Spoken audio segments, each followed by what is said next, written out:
अज़ीज़ तलबा, अस्सलाम वालेकुम रहमतुल्लाहि व बरकातहू। उम्मीद है आप लोग खैरियत से होंगे। अल्लाह रब्बुल इज़्ज़त आप लोगों को खुश रखे। सेकेंड ईयर की बायोलॉजी का रेस्पिरेशन को जो यूनिट 14 है उसका हमने स्टार्ट लिया हुआ है। इसको लेक्चर नंबर 02 है। लेक्चर नंबर 01 में हमने रेस्पिरेशन की तारीफ़ को समझा था, रेस्पिरेशन किसे कहते हैं। लेक्चर नंबर 02 में ह्यूमन रेस्पिरेटरी सिस्टम को हमने समझना है। ह्यूमन रेस्पिरेटरी सिस्टम किसे कहते हैं इसको हमने तफसील से देखना है। इसकी एक प्ले लिस्ट तैयार होगी और उसमें ह्यूमन रेस्पिरेटरी सिस्टम की सारी डिटेल मौजूद होगी। आज इस पर लेक्चर नंबर 01 है। लेक्चर का स्टार्ट लेते हैं। मेरा नाम है ग़ुलाम नबी और आप देख रहे हैं हमारा प्यारा सा खूबसूरत सा चैनल केमिस्ट्री वाला। मैंने आप लोगों को रेस्पिरेशन की तारीफ़ बताई थी। रेस्पिरेशन की तारीफ़ मैंने आप लोगों को बताई थी कि रेस्पिरेशन किसे कहते हैं। रेस्पिरेशन, आप इसको रेस्पिरेशन का नाम दें। रेस्पिरेशन आप इसके लिए ब्रीथिंग का लफ्ज़ थोड़ा सा इस्तेमाल कर सकते हैं, किसी सेंस में थोड़ा बहुत फ़र्क है इसमें।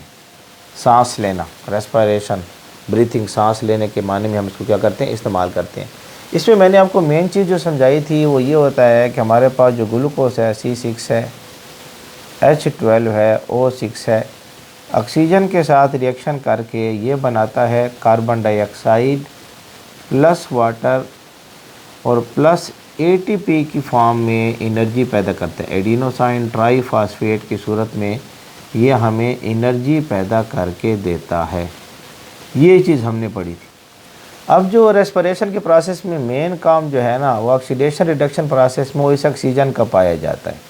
ये जो हमारे पास ऑक्सीजन मौजूद है ना, इस ऑक्सीजन का ये मेन प्रोसेस पाया जाता है।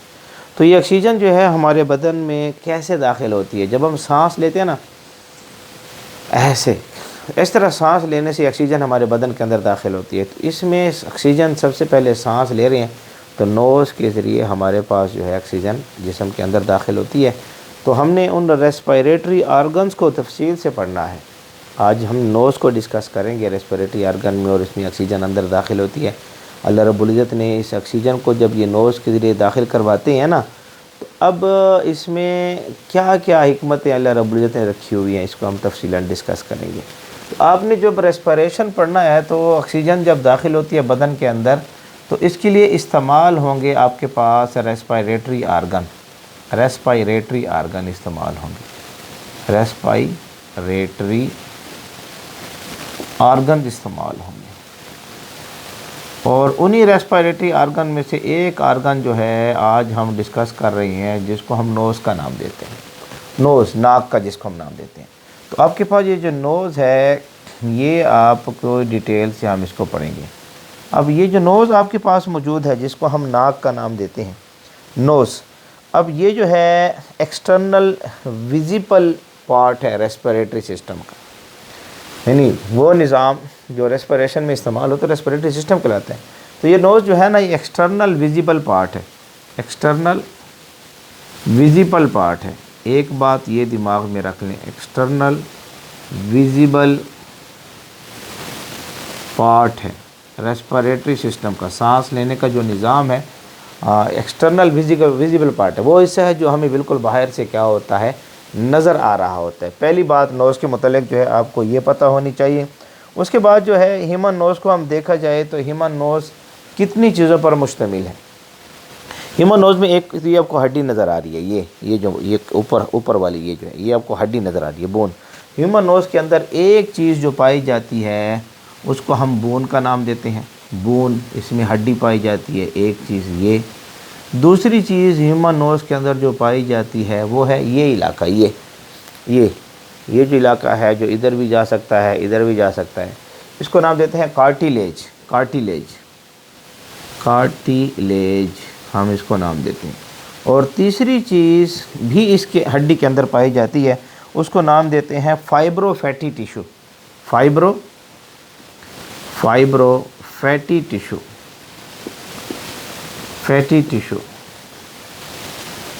ये जो है आपके पास फाइबर्स की सूरत में होती है, इस तरह धागे होते हैं इसमें। फाइबरों की सूरत से मुराद क्या है, इसमें क्या होती है, इस तरह धागे पाए जाते हैं ऐसे, और ये फैट से बने होती हैं। इनकी जो कंपोजिशन होती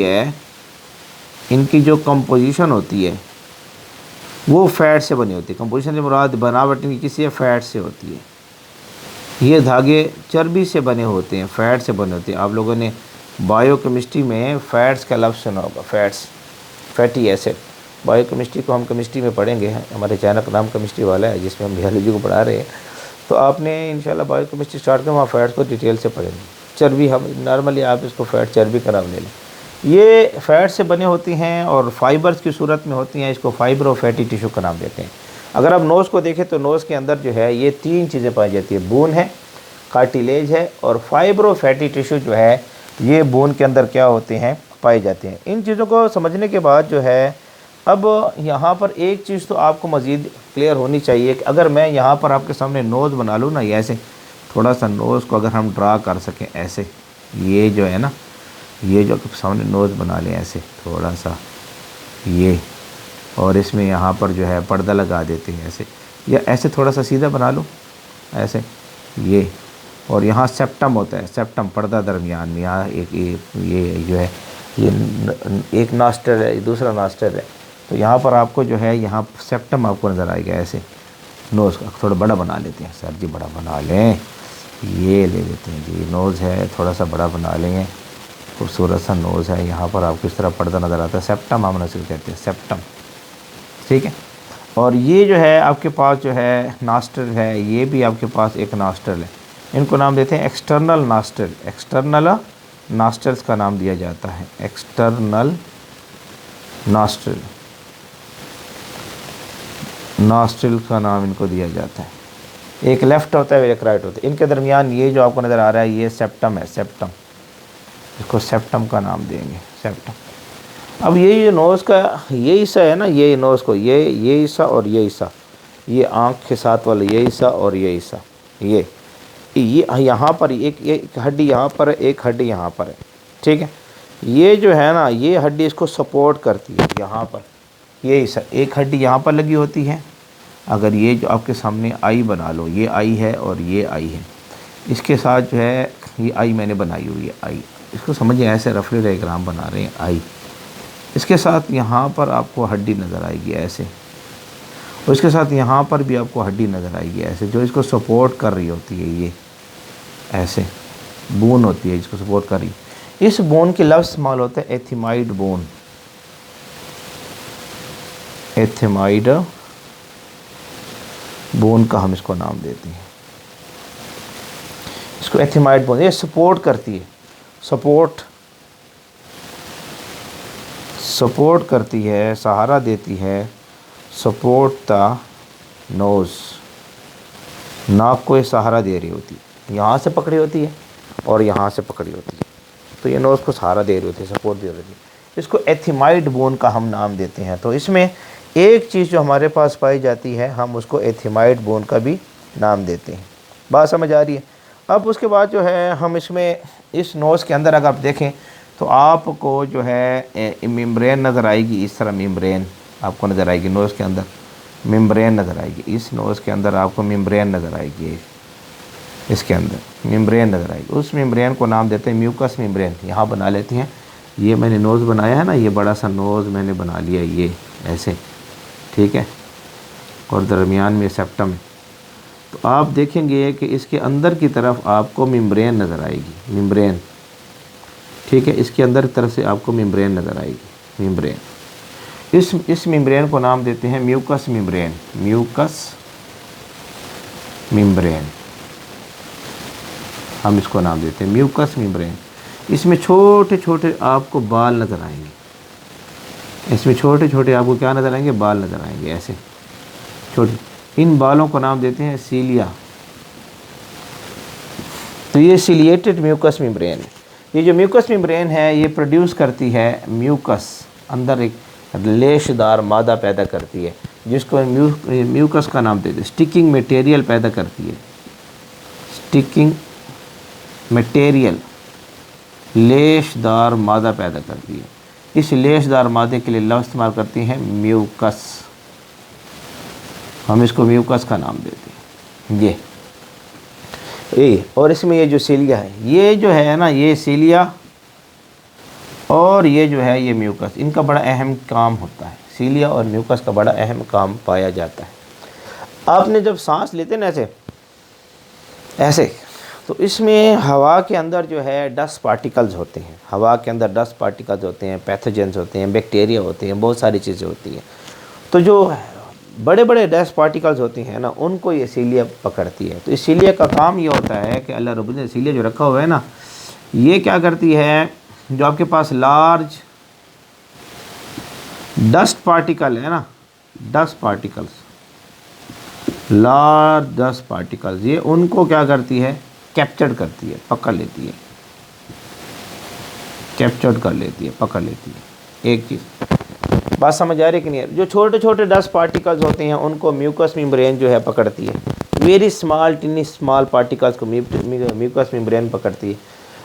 वेरी स्मॉल टिनी पार्टिकल को, वेरी स्मॉल टिनी पार्टिकल जो हैं, छोटे छोटे जो ज़रे होते हैं, बड़े छोटे छोटे ज़रे, उनको जो है वो म्यूकस मेम्ब्रेन पकड़ती है, उनको म्यूकस मेम्ब्रेन कैप्चर कर लेती है, पकड़ लेती है। एक इसके अलावा जो है जो पैथोजेंस होते हैं,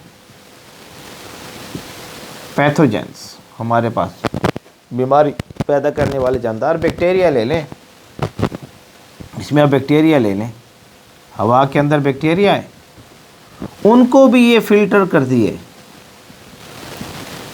फिल्टर करती है।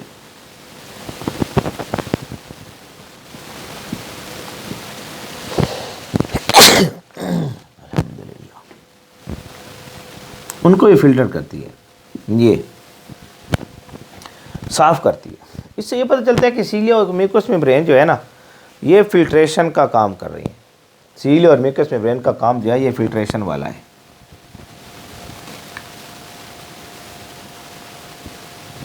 फिल्ट्रेशन का वाला काम इसका पाया जाता है। म्यूकस मेम्ब्रेन और सीलिया ये फिल्ट्रेशन वाला काम करते हैं। तो ये एक तो डस्ट पार्टिकल को पकड़ेंगे, डस्ट पार्टिकल के लिए हवा के अंदर जो डस्ट पार्टिकल मौजूद है उनको कैप्चर कर लेंगे। दूसरा जो है म्यूकस मेम्ब्रेन जो है, ये जो है म्यूकस पैदा करता है। तो म्यूकस का काम ये होता है कि वो जो छोटे छोटे टिनी पार्टिकल उनको पकड़ेगा, जो पैथोजेंस हैं उनको फ़िल्टर करेगा। बात समझ आ रही है कि नहीं आ रही? इसके अलावा जो है एयर का जो टेम्परेचर है उसको भी ये मेंटेन करेंगे। अच्छा, ये जो दो काम कर रही हैं ना, इस काम की वजह से हम इसके लिए ये लफ्ज़ जो है यूज़ कर सकते हैं, serve as defence mechanism against the harmful pathogens. हम इसको कह सकते हैं कि ये हमारे पास जो है डिफेंस मैकेनिज़्म है। यानी ये जो आपके पास म्यूकस है और सीलिया अल्लाह रब्बुल नाक के अंदर रखे हुए हैं, इनका काम डिफेंस मैकेनिज़्म कह सकते हैं। दे सर्व एज डिफेंस मैकेनिज़्म, हम इसको कह सकते हैं। इनका ये जो प्रोसेस मैंने पढ़ा है इसको नाम देते हैं डिफेंस मैकेनिज़्म, डिफेंस मैकेनिज़्म।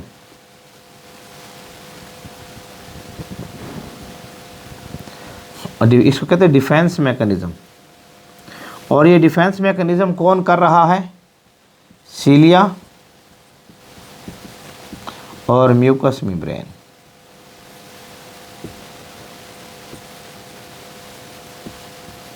ये जो डिफेंस मैकेनिज़्म है ये हमें कौन करके दे रहा है? सीलिया और म्यूकस मेम्ब्रेन जो है ये प्रोसेस हमें बता रहा है, ये डिफेंस मैकेनिज़्म का प्रोसेस हमारे लिए कर रहा है। अब जो है आपके पास जो है इन सारी बातों को आपने जो है नोट कर लिया है। फॉरेन पार्टिकल को ये पकड़ते हैं, माइक्रोऑर्गेनिज्म को ये पकड़ते हैं। अब इसके अलावा जब हवा जो है इंसान के बदन के अंदर जाती है, हवा, अब ये जो हवा इंसान के बदन के अंदर जाती है तो हमने देखना है कि बाहर का प्रेशर कितना है, किस प्रेशर से अंदर जा रही है, कौन से माहौल से अंदर जा रही है। बाहर का माहौल गर्म है, बाहर का माहौल ठंडा है, तो इस हवा का कोई ना कोई टेम्परेचर तो हमारे पास पाया जाएगा ना। तो इस हवा के टेम्परेचर को मेंटेन करना, बॉडी टेम्परेचर के नज़दीक लाना, ये काम भी म्यूकस मेम्ब्रेन का होता है। आपके पास जो म्यूकस मेम्ब्रेन जो है ना, म्यूकस मेम्ब्रेन ये जो मैंने बनाई हुई म्यूकस मेम्ब्रेन, ये maintain the air temperature nearly to the body temperature